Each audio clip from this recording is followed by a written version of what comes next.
सोनाक्षी की रसोई में आज की स्पेशल गेस्ट है मौसमी चैटर्जी जी। ये जी नहीं, मौसमी आंटी। ओके आंटी मौसमी, तो आज आप क्या बनाएंगी? मैं क्यों बनाऊं?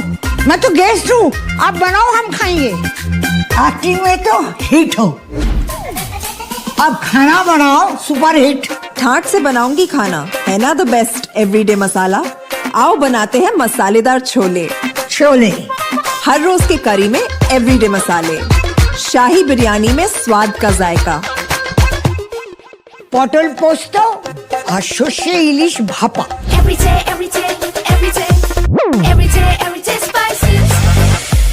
साफ मसाले, खुशबू और प्योर झाग, टेस्ट से भर दे हर जुबान पे स्वाद। एवरीडे मसाले, देश का स्वाद।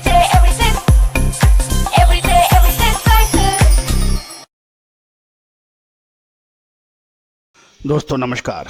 Colonel Ajay CO Ajay astro money group first global astro finance digital channel से आपसे मुखातिब होता हूं। आज 15 अक्टूबर सन 2025। दोस्तों आज का दिन बुधवार है और बाज़ारों में गेहूं के मंडियों से खबर आपके लिए है, जानिए रिपोर्ट विस्तार से। दोस्तों इससे पहले हम आगे चले, एक विनम्र अनुरोध, यदि आप हमारे चैनल पर नए हैं, पहली बार आए हैं और अभी तक सब्सक्राइब नहीं किया है, यदि चैनल पसंद आए तो सब्सक्राइब अवश्य कीजिएगा। साथ साथ एक विनम्र अनुरोध, यदि आप चाहते हैं कि हमारे शो की नोटिफिकेशन आप तक सबसे पहले पहुंचे, यानी जब भी हम कोई शो अपलोड करें उसकी खबर आप तक सबसे पहले पहुंचाई जा सके, तो आप चैनल को लाइक कीजिएगा। साथ साथ कमेंट बॉक्स के अंदर आपके मंडियों के भाव जरूर लिखिएगा। जानिए रिपोर्ट विस्तार से। दोस्तों खबर निकल के आ रही है कि गेहूं की डिमांड एंड सप्लाई के अंदर बैलेंस्ड होने और गेहूं की कीमतों में स्थिरता देखी जा रही है। यद्यपि पिछले सत्रों में कमजोरी के साथ व्यापार होने के बाद मंगलवार को प्रमुख केंद्रों पर गेहूं की कीमतों में सीमित दायरों में कारोबार होने के समाचार मिल रहे हैं, क्योंकि डिमांड एंड सप्लाई बैलेंस्ड है और खरीदार और विक्रेता दोनों की गतिविधियां स्लो यानी धीमी रही, जिससे गिरावट के रुख पे अस्थायी रोक लगी है। यदि हम मध्य प्रदेश की बात करें, मध्य प्रदेश, राजस्थान, उत्तर प्रदेश और बिहार में सभी राज्यों में कीमतें 2700 रुपये प्रति क्विंटल के इर्द गिर्द देखने को मिली। दक्षिण भारत में भी कीमतें 3030 से 3040 रुपये प्रति क्विंटल के भाव के इर्द गिर्द ट्रेड होने के समाचार हैं। देश की राजधानी दिल्ली में भाव 2810 रुपये प्रति क्विंटल पर न्यूट्रल रहा और गोवा में कीमतें 2950 रुपये के ऊपर बताई जा रही है। साथ साथ पहले सक्रिय यानी एक्टिव जो स्टॉकिस्ट बिकवाली में एक्टिव थे, उन्होंने अपनी गतिविधि धीमी कर दी है। वहीं खरीदारों ने भी खरीदारी कम की है, क्योंकि दिवाली की चरम मांग अब काफ़ी हद तक समाप्त हो गई है। क्योंकि कहा जाता है कि जो बाइंग है यानी खरीदारी है किसी भी फेस्टिवल की, वो उससे 15 दिन पहले या 1 महीने पहले से शुरू होती है और 1 हफ्ते 10 दिन पहले समाप्त हो जाती है। तो जो त्योहारी सीजन की जो बाइंग है वो काफ़ी हद तक सीमित हो चुकी है। ओपन मार्केट सेल स्कीम के पर अभी कोई अधिकृत रिपोर्ट नहीं आई है और पिछले सप्ताह संभावित OMSS यानी ओपन मार्केट सेल स्कीम की खबरों के कारण अधिकांश व्यापारियों ने जो घबराहट भरी बिकवाली देखी गई थी वो अब थम गई है।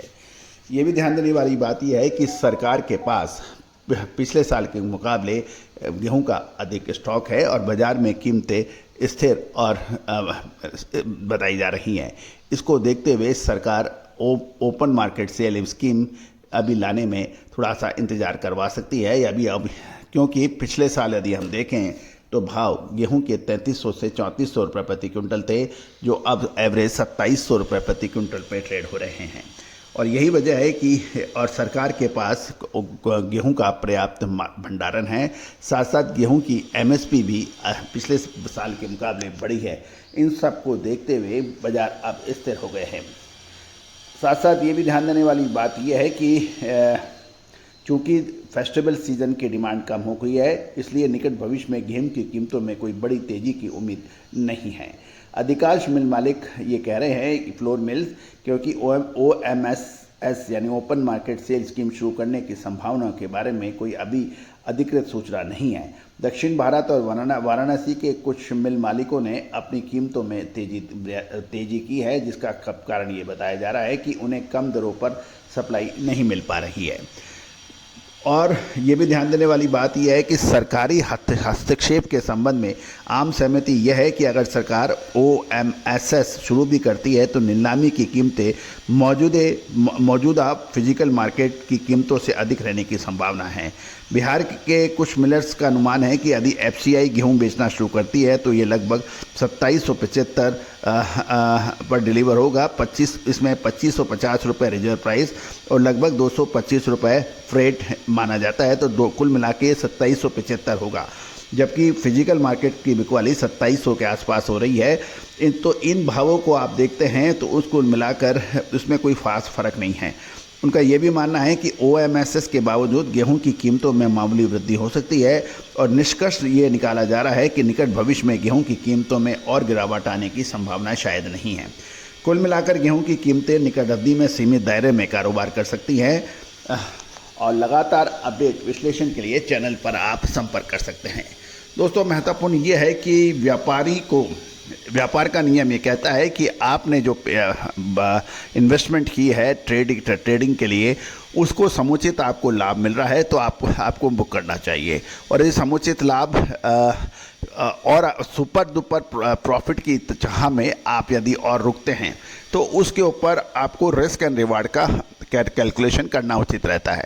एक ब्रेक इवन पॉइंट अर्थशास्त्र में माना जाता है, यानी आपकी खरीदी गई वस्तु, उसके ऊपर लागत और आपका मुनाफा, यानी खरीदी गई वस्तु और आपका जो खर्चा लग के वो ब्रेक इवन पॉइंट आता है।